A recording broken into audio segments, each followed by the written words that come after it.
I had a friend named Corey who looked like he had everything figured out.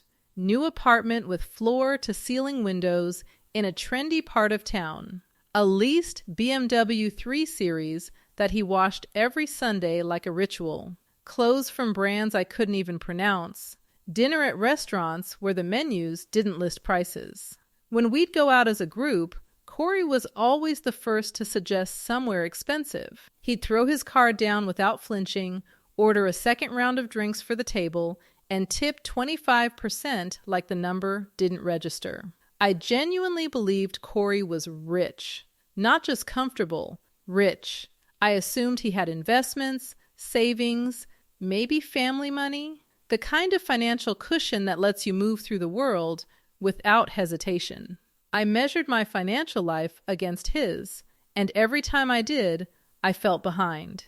I felt like I was doing something wrong because I was driving a 2017 Civic and eating leftovers on Tuesday nights while Corey was living a life that looked like a commercial for having made it. Then one night around 2 a.m., after a birthday dinner that cost him $180 he put on his credit card, Corey told me the truth. He was $31,000 in debt.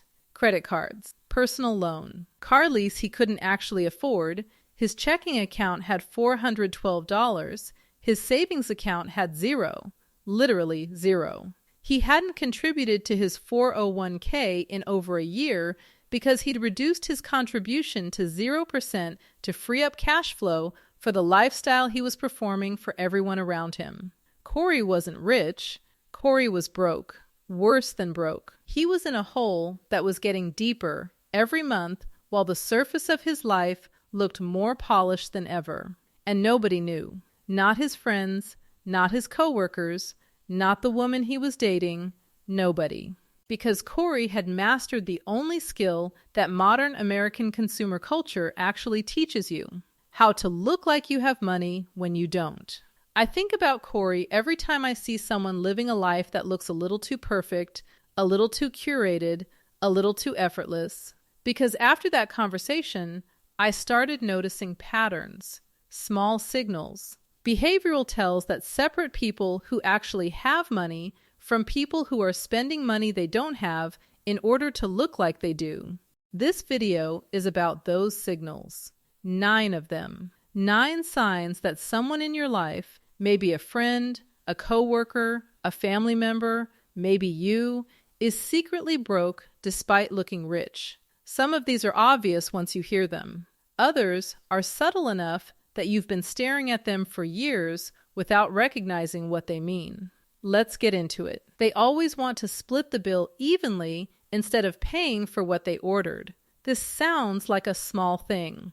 It isn't. Pay attention to how someone behaves when the check arrives at a group dinner. A person who's genuinely comfortable with their finances usually doesn't care how the bill is divided. They'll pay for their own, they'll cover someone else's, they'll throw a card down without negotiating the arithmetic. Money moves freely because money isn't scarce. A person who's secretly broke turns the bill into a math problem every single time. They suggest splitting evenly because they ordered the $47 entree and 2 cocktails while someone else had a salad and water, and an even split means they pay less than their actual share. Or they'll immediately Venmo request their portion down to the penny before anyone else has even looked at the total. The precision is the signal. People who have money are loose with restaurant math.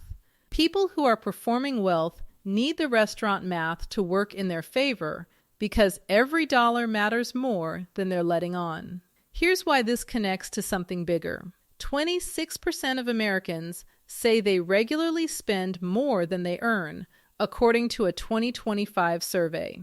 That number climbs to over 1/3 among people earning between $75,000 and $100,000. The performance of wealth at restaurants, at bars, at group outings is often funded by credit cards carrying balances at 22.4% APR. The person ordering the most expensive dish at the table is frequently the person who can afford it the least. They order it because the table is watching, and the table's perception of their wealth is more important to them than the actual state of their bank account.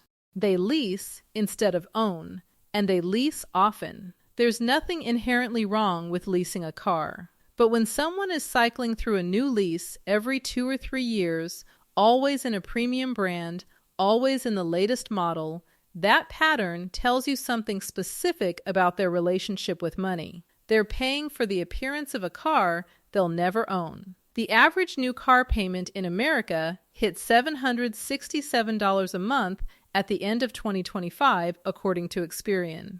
Lease payments are typically lower than financing payments, which makes a $45,000 BMW feel affordable at $490 a month.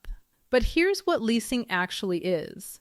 It's renting. You're paying for the depreciation of an asset you'll never own. At the end of the lease, you have nothing. No equity, no asset, just a return date and a new lease to sign if you want to maintain the image. A person who's actually wealthy either buys their car outright with cash or finances it modestly and keeps it for 8 to 10 years. The Abound Wealth Millionaire Survey found that their millionaire clients overwhelmingly drive their cars for extended periods, often keeping vehicles well past the point where most Americans would have traded them in. Wealthy people care about the function of a car. Broke people who look rich care about the brand on the steering wheel. Corey leased his BMW at $520 a month. Over the 3-year lease, he paid $18,720 and owned nothing at the end. My friend Gabriella, who is genuinely building wealth, bought a used Toyota Camry for $16,400 in cash. She's driven it for 5 years. The car still works perfectly. The $18,700 Corey spent on a lease, invested at 8% over 10 years, would have grown to roughly $40,400. The lease didn't cost him $520 a month, it cost him $40,000 in future wealth. Except it looked better than Gabriella's Camry, and that's all that mattered to him. They never talk about investing, ever. People who are genuinely building wealth talk about money differently than people who are spending it. Wealthy people mention their 401k casually. They bring up index funds the way other people bring up Netflix shows. They ask questions like, "Did you max out your Roth this year?" the way someone else asks, "Have you tried that new Thai place?" Financial conversations are normalized because financial behavior is normalized. Money is a tool they use, not a secret they keep. Broke people who look rich avoid these conversations entirely. They'll steer the topic to what they just bought, where they're traveling next, or the restaurant they tried last weekend. The spending is public. The financial infrastructure, or the absence of it, is invisible. If you've known someone for 3 years and you've never once heard them mention their retirement account, their savings rate, their investment strategy, or their financial goals, that silence is information. It doesn't guarantee they're broke. But combined with visible high spending, it's one of the strongest signals on this list. The average 401k balance across all age groups is about $144,400, according to Fidelity's Q3 2025 data. But that's an average, pulled up by aggressive savers. The median is just $34,400. Half of all 401k participants have less than $35,000 saved for retirement. Many of the people posting vacation photos this weekend have retirement accounts that would make you wince. They'll talk about the trip for months. They'll never mention the account balance that's sitting there, barely growing, untouched and forgotten. They finance furniture. I know this sounds harsh, but hear me out. When someone buys a $3,000 couch on a 0% interest payment plan, they usually frame it as being smart with money. Why would I pay cash when I can spread it out at 0 interest? On the surface, it sounds rational. Underneath, it reveals something specific. They don't have $3,000 available. If you have $3,000 in savings and the couch costs $3,000, you buy the couch and replenish your savings within a few months. The reason people finance furniture, appliances, and home goods is that the cash doesn't exist. The 0% interest makes the purchase feel responsible, but the underlying signal is that their savings can't absorb a furniture purchase without destabilizing their financial position. The BNPL and 0% financing economy has made this invisible. You can finance a mattress, a sofa, a washing machine, a television, and a dining table simultaneously, each on its own payment plan, and never feel the weight of any individual purchase. But someone making those 5 payments is someone with 5 financial obligations for things that have already started depreciating. That's not wealth management. That's juggling. This is not financial advice. But if you're financing home goods because you can't cover them from savings, that's worth noticing.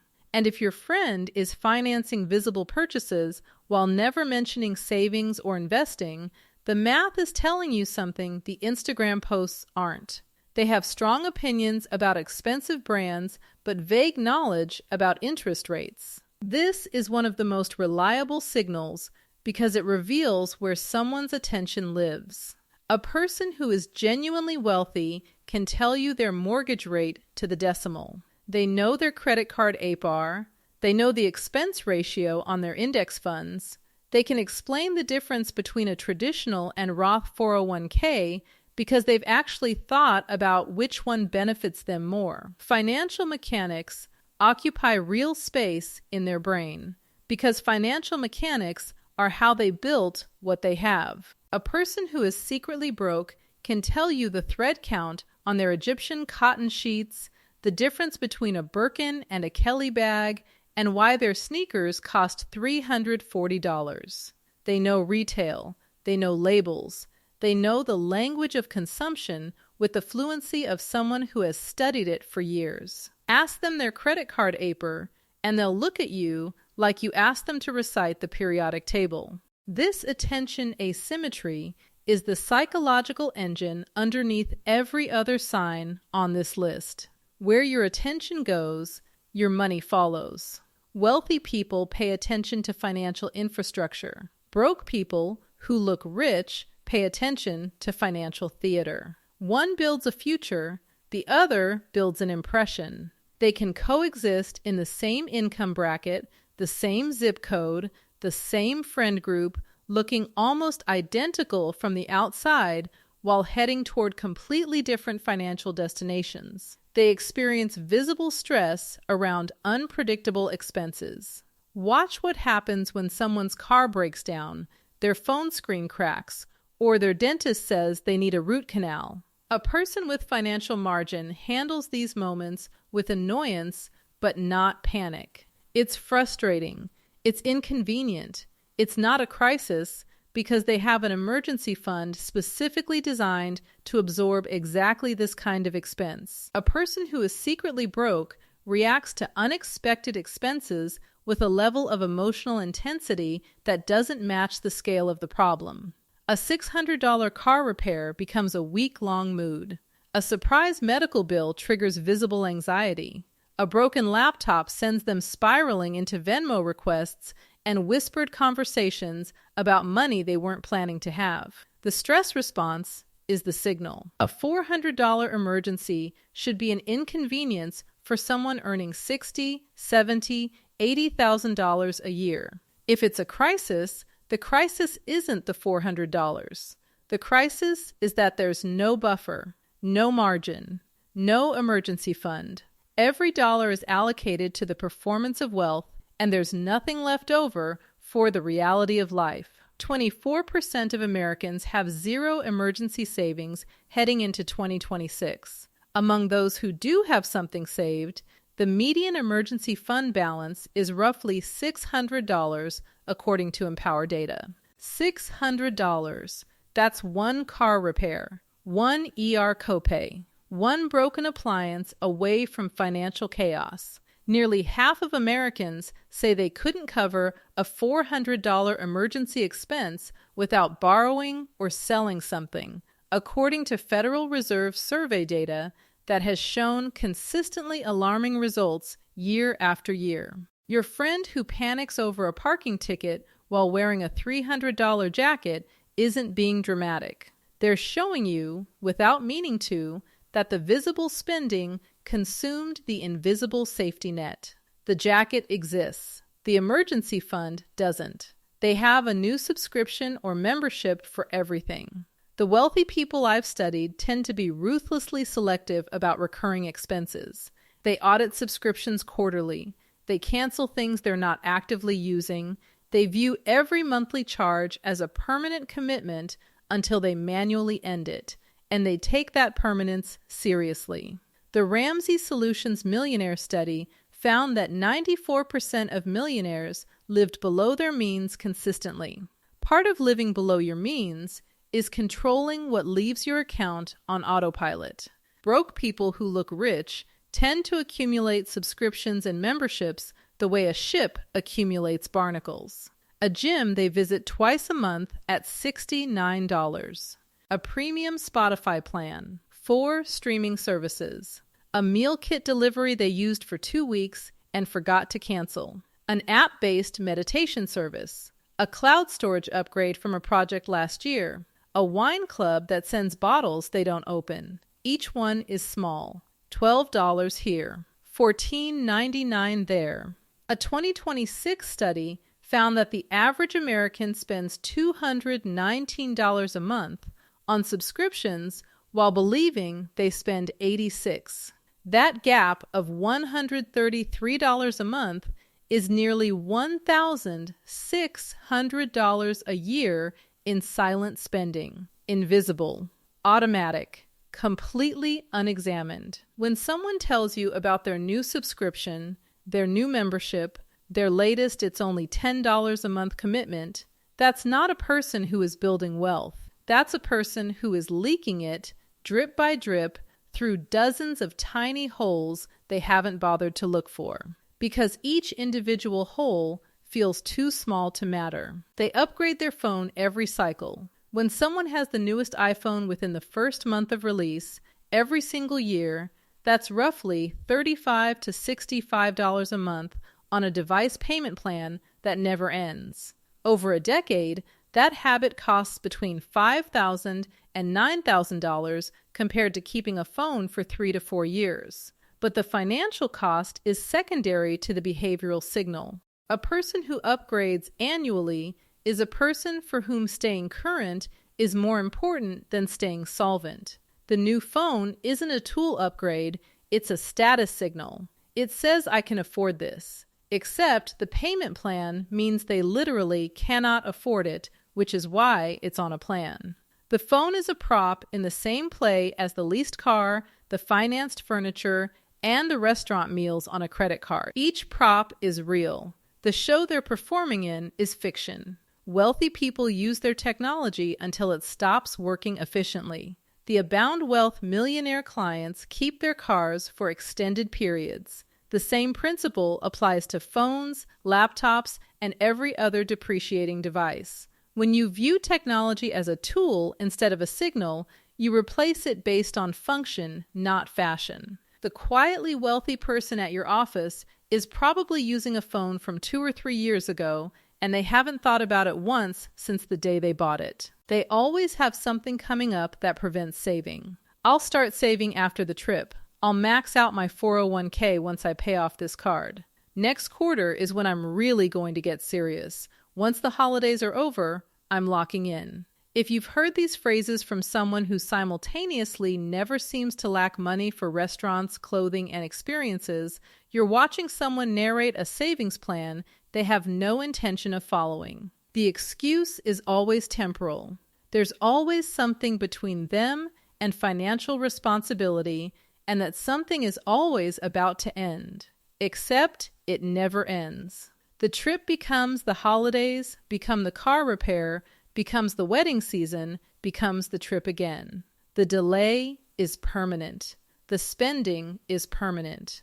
Only the justification rotates. Goldman Sachs research has shown that even high earners are dipping into savings or pausing 401k contributions to keep up with lifestyle costs. They're stretching themselves thin to maintain appearances while telling themselves and everyone around them that the discipline is coming. It's always coming. It's never here. According to Fidelity, the average combined savings rate, including employer matches, hit 14.2% in the fourth quarter of 2025. That average is carried by the people who automated their contributions years ago and never looked back. The people who are about to start contribute to the denominator. They drag the average down. They're always one quarter away from being serious about money and permanently 36 hours away from the next discretionary purchase that proves they aren't. They get uncomfortable or change the subject when money comes up honestly. Not spending money, not bragging about purchases, real money conversations. How much are you investing this year? What's your savings rate? Have you thought about life insurance? Watch what happens to someone who is secretly broke when these questions surface in a group setting. They deflect, they joke, they redirect to something lighter. Money is boring, let's talk about something fun. I don't even look at my accounts, ignorance is bliss. The deflection is protection. They can't engage with the conversation because engaging would require either lying about numbers they don't have or admitting a truth they've been covering for years. Financial shame is one of the most powerful forces in American culture. People will talk about their marriages, their health problems, their family dysfunction, their mental health struggles, long before they'll tell you the number in their checking account. A 2025 SoFi report identified lack of financial literacy as one of the primary drivers of high earners living paycheck to paycheck. They don't understand the mechanics of money well enough to build a system, so they build a persona instead. The persona doesn't require financial literacy. It requires a credit limit and a willingness to perform. When someone consistently avoids honest financial conversations while maintaining a visibly expensive lifestyle, they're protecting the gap between what you see and what's real.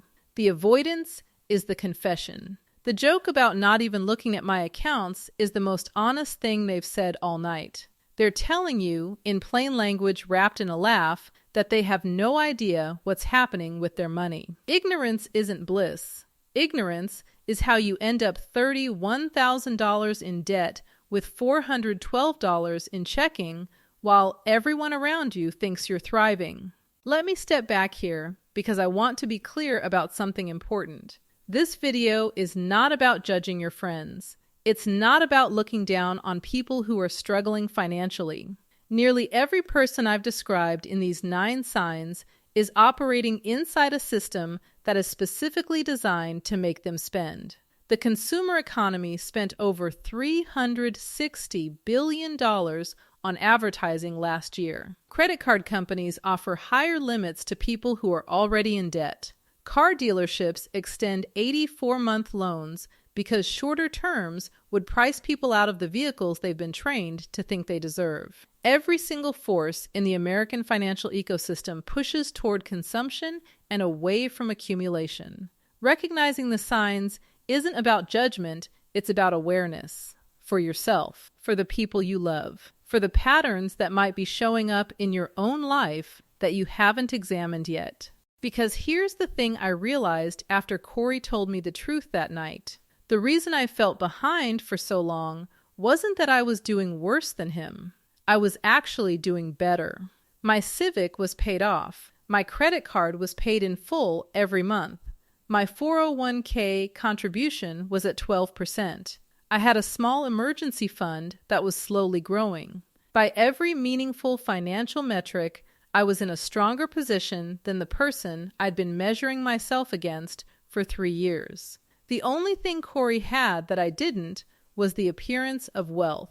And the appearance was funded entirely by debt, which means it wasn't funded at all. It was borrowed from his future self and displayed in the present. Once I understood this, my relationship with money changed permanently. I stopped measuring my financial life against other people's visible spending because visible spending tells you nothing about financial health. The person driving the newest car might be 6 months away from bankruptcy.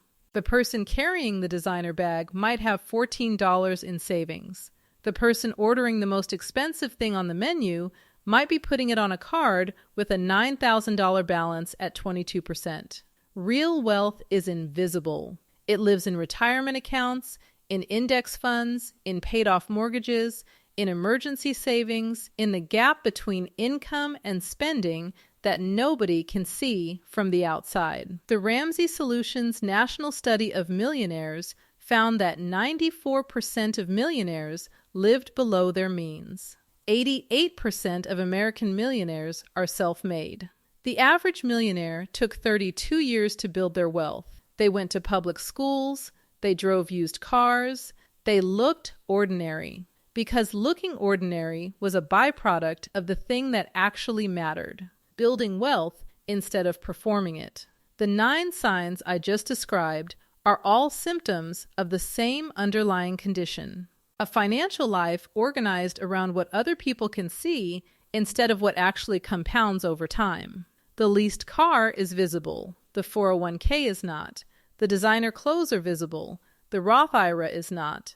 The restaurant meals are visible. The emergency fund is not. Every dollar funneled toward visibility is a dollar diverted from the things that actually build a secure financial future. This is not financial advice. But if you recognized yourself in any of these signs, even one, that recognition is the beginning of something important. It means the fog is lifting. It means you're starting to see the difference between looking rich and being rich, between performing wealth and building it, between what the table sees and what your bank account knows. And what separates people who perform wealth from people who build it isn't income. It's understanding. Understanding how compound interest works in your favor when you invest and against you when you carry debt. Understanding that a dollar spent on appearance today costs you roughly $10 in wealth at retirement. Understanding the specific financial traps that exist at every age, in every decade, that are designed to capture the exact demographic you belong to right now. The person who avoids those traps isn't luckier than the person who doesn't. They're just more aware. They studied the terrain before they walked through it. They knew what was coming at 25, at 35, at 45, and they built systems to step around it instead of into it. Corey walked straight into every trap his decade had waiting for him because nobody showed him the map. He leased the car his 30s told him he deserved. He rented the apartment his Instagram told him he needed. He financed the lifestyle his friend group normalized. Nobody told Corey what the trap looked like before he was already inside it. He learned the hard way. $31,000 of hard way. He's digging out now. Slowly. Painfully. He'll make it. But the years he lost, the compound interest those years would have generated, the wealth those dollars would have built if they'd been invested instead of performed, those years are gone. Time doesn't give refunds. You don't have to make Corey's mistake. You don't have to learn the hard way. The traps are real, but they're also predictable. They exist at specific ages, in specific forms, targeting specific behaviors. Knowing what they are before they arrive is the difference between a financial life that looks good from the outside and one that actually is good from every angle, including the one you see when you open your bank app at 2 a.m. on a Tuesday and nobody else is watching. That's the view that matters. The private one. The honest one. Make sure it looks as good as the version you show the world.